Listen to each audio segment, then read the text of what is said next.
बोलिए लक्ष्मी नारायण श्री विष्णु भगवान की जय, श्री तुलसी शालिग्राम भगवान जी की जय। हरे कृष्णा, ओम नमः शिवाय। प्रिय भक्तगणों, आज सावन माह शुक्ल पक्ष की एकादशी तिथि है। इस एकादशी को पुत्रदा एकादशी के नाम से जाना जाता है। कुछ स्थानों पर इसे प्रदायनी एकादशी या पवित्रा ग्यारस के नाम से भी जाना जाता है। साल में 2 बार पुत्रदा एकादशी का व्रत मनाया जाता है, एक पौष के शुक्ल पक्ष में और दूसरा सावन माह के शुक्ल पक्ष में। इस एकादशी का व्रत करने से दीर्घायु श्रेष्ठ पुत्र की प्राप्ति होती है, सब पाप कट जाते हैं एवं मोक्ष की प्राप्ति होती है। तो आज मैं सुना रहा हूं पुत्रदा एकादशी व्रत की बड़ी ही दुर्लभ पौराणिक व्रत कथा को पूरा सुनने से ही एकादशी व्रत का पूर्ण फल प्राप्त होता है। धनुर्धर अर्जुन ने कहा, हे प्रभु, अनेकों कल्याणकारी और महापुण्यदायी कथाएं सुनकर मेरे आनंद की सीमा नहीं है और मेरी जिज्ञासा बढ़ती जा रही है। हे कमल नयन, अब आप मुझे श्रावण माह के शुक्ल पक्ष की एकादशी की कथा सुनाने की कृपा करें। इस एकादशी का क्या नाम है तथा इसके व्रत का क्या विधान है, इसमें किस देवता का पूजन किया जाता है और इसका व्रत करने से किस फल की प्राप्ति होती है। श्री कृष्ण ने कहा, हे धनुर्धर, श्रावण माह के शुक्ल पक्ष की एकादशी की कथा के श्रवण मात्र से ही अनंत यज्ञ का फल प्राप्त होता है। हे कुंती पुत्र, इस एकादशी का नाम पुत्रदा है। अब आप ध्यान पूर्वक इसकी पौराणिक कथा सुनिए। हे पार्थ, द्वापर युग के आरंभ में ही महिष्मती नाम की एक नगरी थी। उस नगरी में महिजीत नाम का एक राजा राज करता था। वह पुत्रहीन था, इसीलिए वह सदा दुखी रहता था। उसे वह राज्य, सुख और वैभव सभी कुछ बड़ा ही कष्टदायक प्रतीत होता था, क्योंकि पुत्र के बिना मनुष्य को यह लोक और परलोक दोनों में सुख न होता है।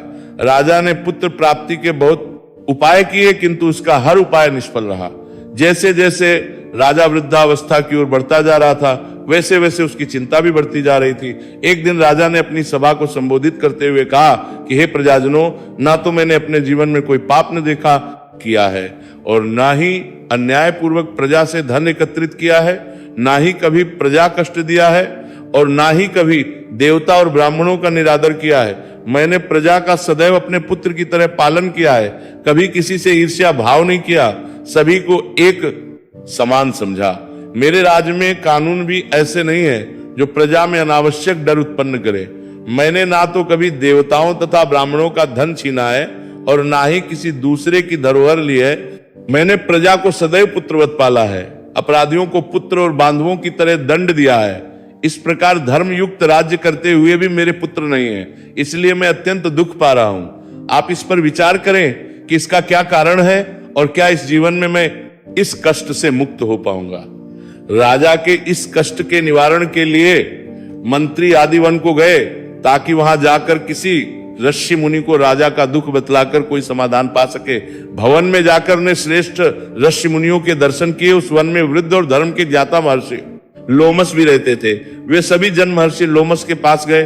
उन सब ने महर्षि लोमस को दंडवत प्रणाम किया और उनके सम्मुख बैठ गए। महर्षि के दर्शन से सभी को बड़ी प्रसन्नता हुई और सबने महर्षि लोमस से प्रार्थना की कि हे देव, हमारे अहोभाग्य के हमें आपके दर्शनों का सौभाग्य प्राप्त हुआ है। मंत्री की बात तस्य ने कहा, हे मंत्रीवर, आप लोगों की विनम्रता और सहृदय व्यवहार से मैं अति प्रसन्न हूं। आप मुझसे अपने आने का प्रयोजन कहो, मैं आपके कार्य को अपने सामर्थ्य के अनुसार अवश्य ही करूंगा, क्योंकि हमारा शरीर ही परोपकार के लिए बना है।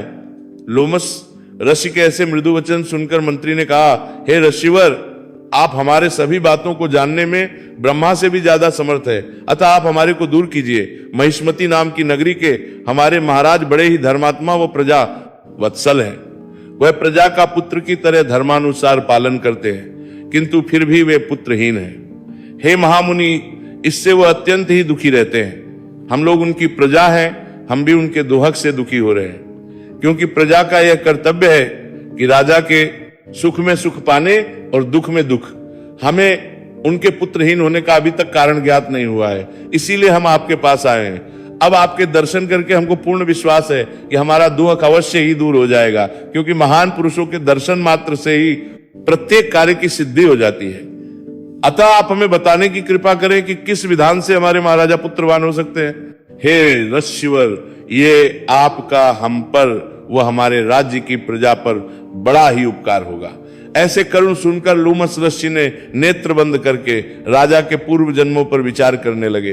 कुछ पलों बाद उन्होंने विचार करके कहा, हे प्रजाजनों, आपका राजा पूर्व जन्म में एक निर्धन वैश्य था। निर्धन होने के कारण इसने अनेक बुरे कर्म किए। वह एक गांव से दूसरे गांव व्यापार के लिए जाया करता था। एक समय ज्येष्ठ माह के शुक्ल पक्ष की द्वादशी के दिन मध्याह्न काल के समय जब वो 2 दिन भूखा प्यासा था, एक जलाशय पर जल पीने गया। उस स्थान पर उस समय एक गाय अपने बछड़े के साथ जल पी रही थी। राजा ने उसको प्यासी हाँक कर वहां से भगा दिया और स्वयं जल पीने लगा।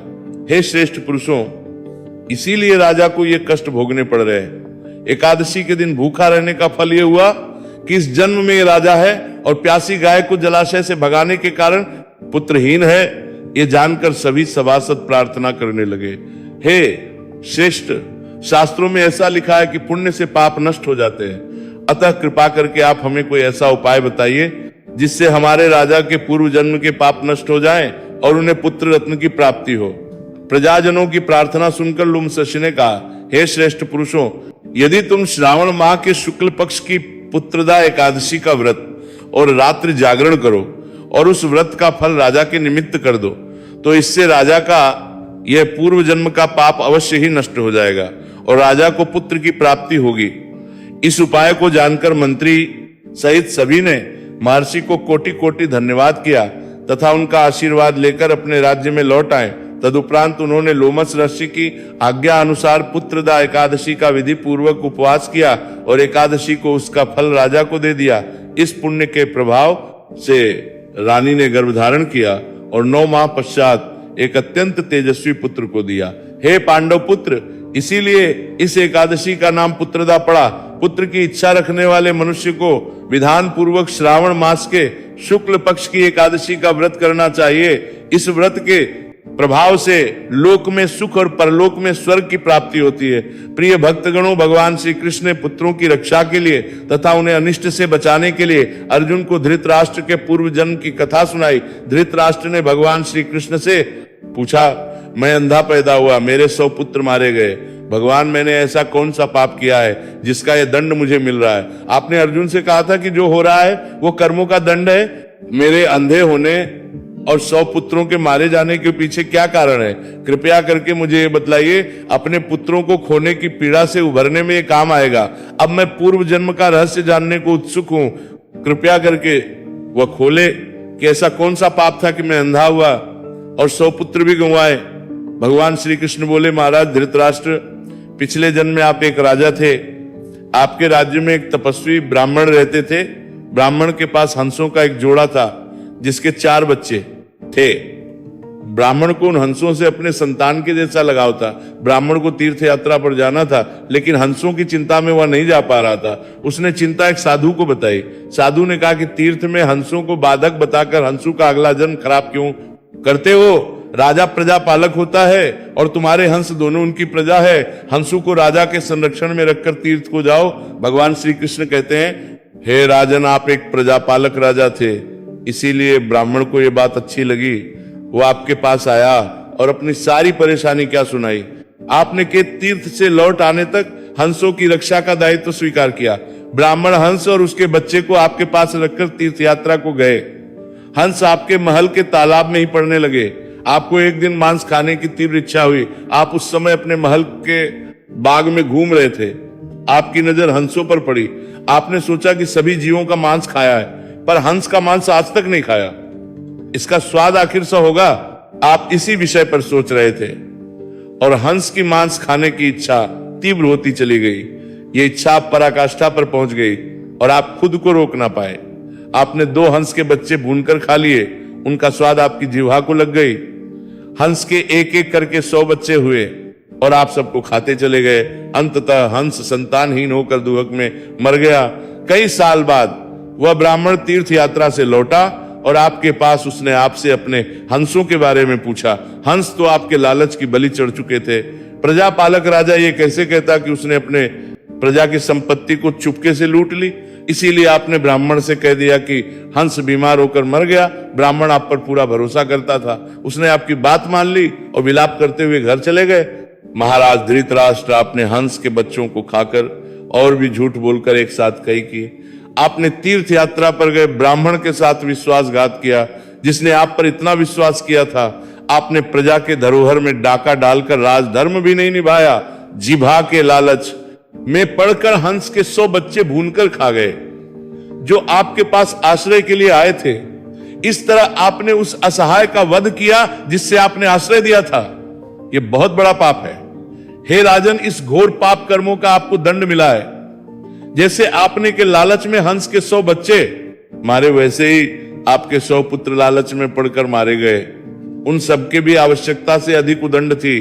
जिसने आप पर आंख मूंद कर भरोसा किया, उस तीर्थ यात्री से आपने झूठा बोला और राजधर्म का पालन नहीं किया। कोई आंख मूंद कर विश्वास करे तो उसका विश्वास कभी नहीं तोड़ना चाहिए। इस विश्वासघात के कारण आप अंधे और राजकाज में विफल व्यक्ति हो गए। भगवान श्री कृष्ण ने कहा, सबसे बड़ा छल होता है विश्वासघात। आप उसी का फल भोग रहे हैं। भगवान श्री कृष्ण कहते हैं, हे अर्जुन, अधिकतर लोग जो संतानहीन होते हैं वह किसी न किसी पूर्व जन्म के पाप के कर्मों के कारण संतानहीन होते हैं। इसीलिए उन्हें सदैव धर्म कर्म के कार्य में तत्पर रहना चाहिए और किसी भी प्राणियों का दिल नहीं दुखाना चाहिए तथा उन्हें अपने पापों से मुक्ति के लिए एकादशी व्रत का करना चाहिए। इससे मनुष्य का उद्धार होता है। तो बोलिए ओम नमो भगवती वासुदेवाय नमः। हरे कृष्णा प्रिय भक्त गणों। अब आइए सुनते हैं एकादशी व्रत के दिन सुनी जाने वाली तुलसी माता की कथा। इस कथा को सुने बिना भगवान विष्णु का यह व्रत अधूरा होता है और कथा का कोई पुण्य फल प्राप्त नहीं होता। इसीलिए मनोकामनाओं की पूर्ति के लिए आप इस व्रत कथा को पूरा अवश्य सुनिएगा। एक बार माता रुक्मिणी भगवान श्री कृष्ण पूछती है, हे स्वामी, तुलसी के पास दीपक जलाने का क्या महत्व है और रोज शाम को तुलसी के पास दीपक क्यों जलाया जाता है? इससे मनुष्य को कौन सा फल प्राप्त होता है? तुलसी के पास दीपक जलाने की विधि क्या है तथा दीपक जलाते समय कौन से मंत्र का उच्चारण करना चाहिए? कृपया आप मुझे विस्तार से बताइए। तब भगवान श्री कृष्ण कहते हैं, हे देवी रुक्मिणी, आज आपने समस्त मानव जाति के कल्याण के लिए बहुत ही महत्वपूर्ण प्रश्न किया है। आपके इसका उत्तर देने से पूर्व मैं आपको एक प्राचीन कथा सुनाता हूं, जिससे आपको सभी प्रश्नों के उत्तर मिल जाएंगे। इसलिए आप इस कथा को ध्यान पूर्वक सुनिए। इस कथा को ध्यान से पूरा सुनने से ही मनुष्य को 100 वर्षों तक तुलसी के पास दीपक जलाने का पुण्य फल प्राप्त होता है। फिर माता रुक्मिणी कहती है, हे स्वामी, मैं इस कथा को सुनने के लिए उत्सुक हूं। कृपया आप इस कथा को सुनाना आरंभ कीजिए। तब भगवान कृष्ण रुक्मिणी जी को कथा सुनाने लगे। उन्होंने कहा, हे देवी, पूर्व काल की बात है। दक्षिण दिशा में तुंगभद्रा नाम की एक नदी के किनारे चंद्रभागा नाम का एक अत्यंत ही सुंदर नगर बसा हुआ था। उसी नगर में सुशील नाम के एक ब्राह्मण निवास करते थे। वे दक्षिण नाम की एक समझा पर अत्यंत गुणवान, चरित्रवान, धर्म कार्य करने वाले तथा वेदों के मार्ग पर चलने वाले थे। उन्होंने समस्त शास्त्रों का अध्ययन किया था। उसकी एक पत्नी थी जिसे लोग दुराचारा कहकर पुकारते थे, क्योंकि उसके कर्म ही उसके नाम के अनुसार थे। वो सदैव ही अपने पति को अपमानित करती थी। वो अपने पति के लिए कुवाक्य कहती थी, पति को भयंकर दुख देती थी, पति के लिए कभी भोजन नहीं बनाती थी। उसने अपने पति के साथ कभी शयन नहीं किया, कभी उसके साथ प्रेम से व्यवहार नहीं किया। पति के मित्र परिवार के लोग घर पर तो वह स्त्री उनको अपमानित करके भगा दिया करती थी और स्वयं काम भाव से उन्मत्त हो निरंतर अन्य व्यभिचारिणी स्त्रियों के साथ घुमा फिरा करती थी। उसका मन पति को छोड़कर पराये पुरुषों में लगा रहता था। उसने कभी अपने पति से प्रेम से बात नहीं की, किंतु पराये पुरुषों के संग बैठकर बातें करती। पराये पुरुषों को मोहित करने के लिए सज धज कर नगर में घूमने जाया करती थी। कभी वह वन में किसी वृक्ष के नीचे खड़ी रहकर सुंदर पुरुषों की राह देखने लगती और किसी दुष्ट पुरुष को मोहित करके उसके संग भोग विलास किया करती थी। फिर एक दिन वह दुराचारणी स्त्री वन में जाकर एक वृक्ष के नीचे खड़ी हो गई। उसका चित्र ताम भाव से भरा हुआ था। वह किसी सुंदर कामी पुरुष की राह देख रही थी, किंतु बहुत समय निकलने के बाद भी उस स्थान पर कोई पुरुष नहीं आया। इसीलिए वह अत्यंत मतुर पुरुष नहीं आया ही दुखी हो गई और प्रीतम की खोज में इधर उधर देखने लगी। उस दिन उसका परिश्रम व्यर्थ हो गया। वहां पर खड़ी होकर वो नाना प्रकार की बातें कहकर विलाप करने लगी। आज तो इस मार्ग से कोई भी सुंदर पुरुष नहीं आया। अब मैं कैसे अपने काम वासना को शांत करूं? आज की रात कैसे बीतेगी? वह जोर जोर से विलाप करने लगी। उसी जंगल में एक भयानक नरभक्षी बाघ निवास करता था। उस पाप ने स्त्री की आवाज सुनकर वह जग गया और उछलकर उस स्त्री का भक्षण करने के लिए उसके पास आया।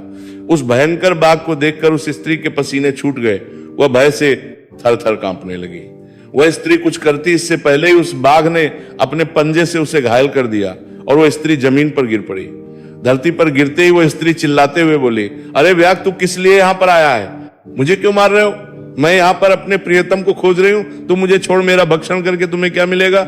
उस स्त्री की बात सुनकर वह भयानक बाघ क्षण भर के लिए रुक गया और हंसते हुए मनुष्य की भाषा में बोलने लगा, हे दुष्टा, आज विधाता ने तुझे मेरा ग्रास नियुक्त किया है। तुझ जैसी पापनी स्त्री का भक्षण करना ही मेरा काम है, तभी मुझे इस शरीर से मुक्ति मिलेगी।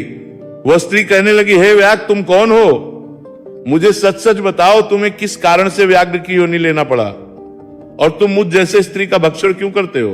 पहले मुझे सारी बात बताओ और फिर मेरा भक्षण करो। फिर बाघ कहने लगा, हे पापणी, मैं तुझे मेरे पूर्व जन्म का वृतांत सुनाता हूं कि किस कारण से मुझे बाघ बनना पड़ा। पूर्व काल में दक्षिण दिशा में एक नदी थी। उस नदी के तट पर एक नगरी बसी हुई थी। उस नगरी में मैं निवास करता था। मैं उस जन्म में अनेक पापियों के लिए किया करता था। मैंने उन पापियों के घर का भोजन किया। मैंने धन के लोभ से अनेक पापियों के लिए कार्य किया। जिन वस्तुओं का दान ब्राह्मणों को नहीं लेना चाहिए, मैंने उन वस्तुओं का दान ग्रहण किया और दूसरों से धन लेता था, लेकिन कभी वापस नहीं करता था। इस प्रकार से पाप करते हुए मुझे बहुत साल व्यतीत हो गए और मैं बूढ़ा हो गया। मेरे बाल सफेद हो गए, आंखें सूज गई, मुंह के सारे दांत गिर गए, लेकिन फिर भी मेरे दान लेने की आदत नहीं छूटी और मैं पाप गया।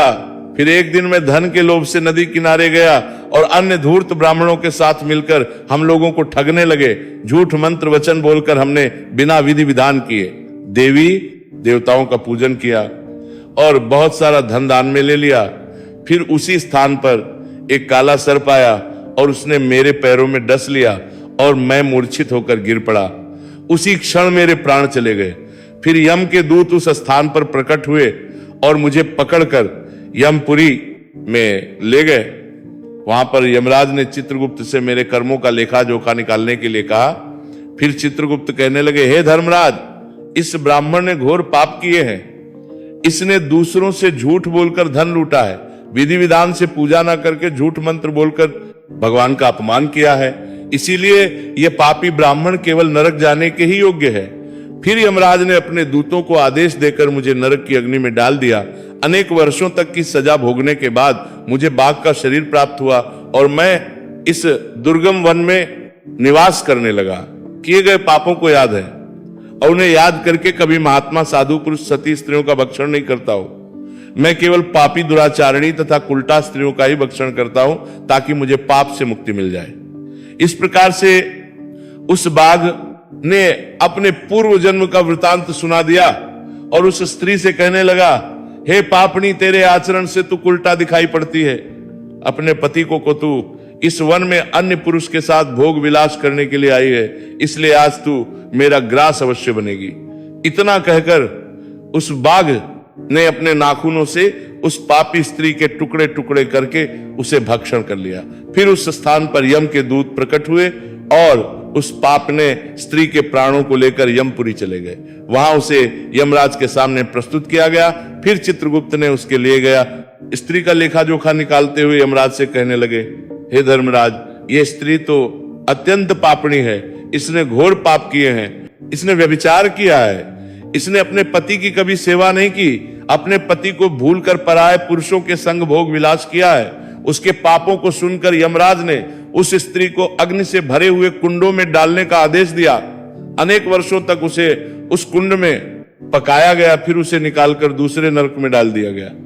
इस प्रकार उसे अनेक वर्षों तक अलग अलग नरकों में डाला और नरकों में डालने के बाद वह महापापिनी स्त्री पुनः पृथ्वी लोक पर आकर चांडाल के रूप में उत्पन्न हुई। चांडाल के घर में जन्म लेकर वह फिर से अनेक पाप करने लगी। वह विचार करने लगी, अनेक पापी पुरुषों के संग विहार करने लगी। कुछ समय बाद पूर्व जन्म के पापों के कारण उसे कुष्ठ का रोग हो गया और वह भयानक पीड़ा सहने लगी। उसका अंग प्रत्यंग जलने लगा, उसके में पीड़ा होने लगी। इस दुख को सहन करती हुई वह दिन बिताने लगी। फिर एक दिन किसी साधु महात्मा के कहने पर दैव योग से वह तीर्थ में स्नान करने के उद्देश्य से काशी में गंगा स्नान करने चली गई। वहां पर वो एक आश्रम के पास निवास करने लगी। वहां उस आश्रम में एक तुलसी का पौधा था। अन्य स्त्रियों को वहां पर तुलसी के पास दिया। जलाते हुए देखकर उस पापी स्त्री ने भी वही किया। उसने तुलसी के पौधे के पास एक दीपक जला दिया। फिर उसी रात हाथ से उसकी मृत्यु हो गई और यमराज के दूत उसे ले जाने के लिए वहां प्रकट हुए। जैसे ही यम के दूत उस पापी स्त्री को पास में बांधकर ले जाने लगे, तभी भगवान विष्णु के पार्षद उस स्थान पर प्रकट हुए और उन्होंने उन दोनों को रोक लिया और कहने लगे कि हे दूतों, इस स्त्री को तुम छोड़ दो। ये स्त्री नरक जाने के योग्य नहीं है। तुम किसके आदेश से ऐसा अधर्म कर रहे हो? फिर यम के दूत हम यमराज के आदेश से इस पापी स्त्री को उठाकर ले जा रहे हैं, किंतु आप हमें किस कारण से रोक रहे हैं? यह स्त्री अत्यंत पापी है, इसे नरक में ले जाने की आज्ञा मिली है। फिर कहने लगे, हे दूतों, ये स्त्री तो विष्णु भक्त है, ये नरक जाने के योग्य नहीं है। इसने संध्या काल में तुलसी के पास दीपक जलाया है, इसी कारण से इसके समस्त पाप नष्ट हो गए हैं। इसलिए अब ये जाने के योग्य नहीं है, ये स्वर्ग जाने की अधिकारी बन चुकी है।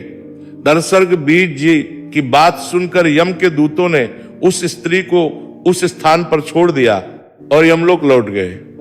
वहां जाकर उन्होंने यमराज को सारा सुना दिया। फिर भगवान विष्णु के पार्षद उस स्त्री को दिव्य विमान में बैठाकर स्वर्गलोक ले गए। भगवान श्री कृष्ण कहते हैं, हे रुक्मणी, इस प्रकार से तुलसी के पास केवल दीप जलाने मात्र से ही मनुष्य के सभी पाप नष्ट हो जाते हैं। जो स्त्री नित्य शाम को तुलसी के पास दीपक जलाती है, वह सौभाग्यवती, वह सौभाग्यशाली बनती है। उसके पूर्व जन्मों के सभी पाप नष्ट हो जाते हैं, उसे सुख समृद्धि की प्राप्ति होती है। रोज तुलसी के पास दीपक जलाते समय इस मंत्र का उच्चारण करना चाहिए। ओम तुलसी विष्णु, जिसका अर्थ होता है विष्णु प्रिय तुलसी, मैं आपको नमस्कार करती हूँ, आप मुझे बुद्धि दो। हे वृंदा, आप मेरे मन को रोशन करो। भगवान श्री कृष्ण कहते हैं, हे देवी, हजारों अमृत के घरों से ना लाने पर भी श्री हरि विष्णु को उतनी तृप्ति नहीं होती जितनी कि वे मनुष्य के द्वारा तुलसी का एक पत्ता चढ़ाने से प्राप्त करती है। 10,000 गौदान से मानव को जो फल प्राप्त होता है, वही फल तुलसी पत्र के दान से पा लेता है। जो मृत्यु के समय अपने मुख में तुलसी पत्र का जल पी लेता है, वह संपूर्ण पापों से मुक्त होकर भगवान श्री हरि विष्णु के धाम जाता है। हिंदू धर्म में तुलसी पौधे का बड़ा महत्व है। इसकी सबसे पहले पूजा भगवान विष्णु ने की थी। भगवान श्री कृष्ण कहते हैं कि जिस प्रकार से देवी लक्ष्मी से वैकुंठ को ऐश्वर्य प्राप्त होता है, उसी प्रकार से वैकुंठ में तुलसी के कारण ही पवित्रता प्राप्त है। पृथ्वी लोक पर जिस स्थान पर तुलसी का पौधा होगा, उस स्थान पर कभी बुराई का वास नहीं होगा। ऐसा स्थान सब अधिक पवित्र होगा। इसी कारण से मनुष्य को घर में तुलसी का पौधा अवश्य लगाना चाहिए। इस प्रकार से भगवान श्री कृष्ण ने तुलसी के पास दिया जलाने का महत्व माता रुक्मिणी को बताया। तो प्रिय भक्तगण, आप भी इस पुत्रदा एकादशी के दिन तथा हर दिन तुलसी के पौधे के पास दीपक अवश्य ही प्रज्वलित करें। भगवान विष्णु की कृपा आप पर सदा सर्वदा बनी रहेगी। तो बोलिए वृंदावन बिहारी लाल की जय। जय श्री कृष्णा। प्रिय भक्त, अब आइए श्रवण करते हैं भगवान विष्णु को प्रसन्न करने वाली और उनमें अगाध भक्ति बढ़ाने वाली, यह दुर्लभ सुख समृद्धि देने वाली अति सुंदर कथा। एक साधु थी, उनका ना कोई आश्रम था, ना धर्मशाला, ना कोई ठिकाना। जहां रात होती वहीं ठहर जाते और भिक्षा से जो मिलता भगवान का भोग लगाते। वृंदावन की 2 गोपियां, जिन्होंने कभी भगवान के दर्शन नहीं किए, ना कभी मंदिर गए, दही गागर में भरकर ले जाती, बेचती और अपनी गृहस्थी में मग्न रहती। दोनों गोपियों ने सुन रखा था कि साधु संतों के पास झोली में भगवान रहते हैं। एक दिन दोनों अपना दही बेचकर यमुना के निकट आए। वहां देखा कि एक साधु अपनी झोली रखकर संध्या वंदन हेतु स्नान करने गए हैं। झोली एक वृक्ष के नीचे रखी है। कौतूहल, बस झोली में भगवान है, भगवान कैसे है? इस विचार से दोनों ने चुपके से झोली उठाई और सारा सामान बिखेर दिया। फिर भी भगवान नहीं मिले। तभी उनकी नजर एक डिब्बे पर पड़ी। डिब्बा खोला तो देखा कि लड्डू गोपाल डिब्बे में बंद है। एक सखी बोली, यही भगवान है। दूसरी बोली, कितने निर्दयी है सन्यासी, भगवान को बंद करके रखा है। पहली सखी बोली, देखो बेचारी, भगवान के हाथ पैर सब टेढ़े मेढ़े हो गए। दूसरी बोली, बेचारे बंद जो रहते हैं, हाथ पैर हिलाने की जगह भी नहीं है। अब दोनों ने गोपाल को उठाया और बोली, भगवान जी अब परेशान ना हो, अपने हाथ पैर सीधे कर लो और हम दही खिलाते हैं, खा लो, भूखी भी हो गई। दोनों ने भगवान की मूर्ति को सीधा करना शुरू कर दिया। भगवान को भी उनकी सरलता पर आनंद आ रहा था, वह भी मुस्कुरा रहे थे। जब वे थक गई लेकिन हारे नहीं, तो भगवान को हारना पड़ा। लड्डू गोपाल की मूर्ति अपने आप सीधी हो गई। भगवान सीधे हो गए। दोनों ने भगवान को नहलाया, दही खिलाया, फिर बोली अब लेटो आराम करो। वह सीधी मूर्ति डिब्बे में नहीं जा रही थी। तब तक महात्मा जी आ गए। दोनों डर कर वहां से भाग गए। महात्मा जी ने सोचा कि कुछ लेकर भागी है। वह उनके पीछे दौड़े लेकिन उन तक पहुंच नहीं पाए। लौटकर झोली देखी तो हस्त प्रस्त रह गए। भगवान लड्डू गोपाल खड़े हंस रहे थे। महात्मा सारी बात समझ गए। वह भगवान के चरणों में गिरकर रोने लगे। वह खोजते उन गोपियों के घर गए, उनके भी चरण पकड़कर रोने लगे। धन्य हो तुम दोनों, आज तुम्हारे कारण भगवान के दर्शन हो गए। जीवन भर संग लिए घूमता रहा पर सरल नहीं बन पाया। प्रिय भक्तगणों, नवदा भक्ति में सरल भक्ति महत्वपूर्ण है। भगवान भाव और सरलता पर रिझते हैं, लेकिन वो जीवन में सरलता नहीं ला पाते। यही हमारी विडंबना है। तो बोलिए वृंदावन बिहारी लाल की जय, श्री लड्डू गोपाल जी की जय, श्री राधा रानी सरकार की जय। प्रिय भक्तगणों, इस एकादशी व्रत कथा को पूर्ण करने के लिए आप आगे श्रवण करेंगे। एकादशी माता की कथा, इसके पश्चात एकादशी माता की आरती का श्रवण करते हुए कथा का समापन करेंगे। इसलिए कथा को पूरे अंत तक अवश्य सुनिएगा। एक बार एक बूढ़ी माँ ने एकादशी का व्रत रखा, बड़ा ही भाव भक्ति से पूजा अर्चना की। उन्हें वृद्धावस्था में क्या बाधा थी? वो तो अपने पुत्र पुत्रों की सुख सुविधा के लिए व्रत किया करती थी। वे दिन भर तो जरा कठोर मन करके प्यास को रोके रही और दिन में ब्राह्मणों को मिट्टी के पात्र में भरकर पानी और तुतु फल दान दिए। दोनों भर भर के चीनी और दही वितरण किया। उन्हें गर्मी के कारण बहुत बेचैनी हो रही थी। इस कारण वे बहुत देर तक पानी में पड़ी रही, मुंह धोती रही। तब कहीं थोड़ा बहुत धैर्य बंद पाया। धूप तो तेज पड़ ही रही थी, इस कारण बार बार मुंह सूख रहा था। बहुत बेचैनी हो रही थी। एक तो बुढ़ापा और दूसरा ये भयंकर गर्मी। वृद्धावस्था की स्थिति तो कुछ दूसरे ही प्रकार की होती है। जैसे तैसे रो धो करके दिन कट पाया। अब पहाड़ सी रात सामने थी। उनका कटना बड़ा ही कठिन दिखाई दे रहा था। खटिया पर पड़े पड़े शांति नहीं मिल रही थी। वे बार बार करवट बदल रही थी। अनेक बार वे बाहर जाती और भीतर आती। उन्हें घर के अंदर शांति नहीं थी। वे खटिया पर पड़ी पड़ी एकादशी माता का स्मरण करती। वे कहती रही कि हे माता जी, आप मेरी लाज रखिएगा, आप ही मुझे शांति दे दीजिएगा जिससे मैं ये व्रत कर सकूं और ये पहाड़ सी रात शांतिपूर्वक व्यतीत हो सकी। प्यास के कारण बूढ़ी माँ की बेचैनी तो बढ़ ही रही थी।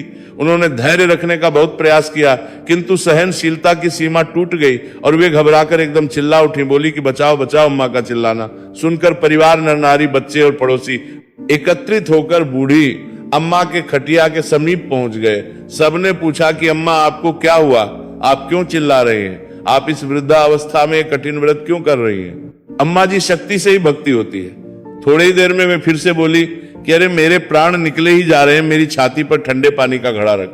अब नातियों ने दादी की छाती पर ठंडे पानी का पात्र रख दिया। तब उन्हें कहीं थोड़ा बहुत आराम मिला और थोड़ी देर के लिए उन्होंने अपनी आंखें बंद कर ली। अब एकादशी माता ने सोचा कि ये बूढ़ी अम्मा है तो बहुत कठोर, जरा जाकर उसकी परीक्षा लेनी चाहिए। वे आधी रात को मुर्गा बनकर तेल लगाने लगी। मुर्गा की आवाज सुनकर दादी जल्दी से उठी और बाहर जाकर आसमान की ओर देखा आसमान, किंतु आसमान में कहीं उन्हें प्रातःकालीन तारा नजर नहीं आया। वे सोचने लगी ये मुर्गा क्यों और कैसे भूल गया। उन्हें प्यास तो लग ही रही थी। थोड़ा बहुत उनका मन भी विचलित हो गया था। अंत में उन्होंने दृढ़ निश्चय कर लिया कि मैं व्रत को पूर्ण करके ही छोड़ूंगी, चाहे भले ही मेरे प्राण क्यों ना निकल जाए। ये सोचकर फिर वे खटिया पर शिथिल होकर लेट गए। थोड़ी देर में एकादशी माता ने उनकी फिर से परीक्षा लेनी चाहिए। एक छोटी सी बालिका एक गिलास में शरबत लेकर उनके सिरहाने आकर खड़ी हो गई और जोर से, दादी जी सवेरा हो गया है, आप हाथ मुंह धोकर शरबत पी लीजिए। पहले तो शरबत का गिलास देखकर उनका मन मचल उठा, किंतु अचानक व्रत का स्मरण हो आया और उन्होंने सोचा कि मैं किसी भी प्रकार से अभी शरबत नहीं पी सकती हूं और वे शांतिपूर्वक अपनी खटिया पर लेट गई। फिर थोड़ी ही देर में उन्हें ऐसा लगा जैसे किसी ने उन्हें पानी के कुएं में पलट दिया हो। वे बड़ी देर तक हाथ पैर चलाती रही, किंतु उन्होंने अपने मुंह में एक बूंद भी पानी जाने नहीं दिया।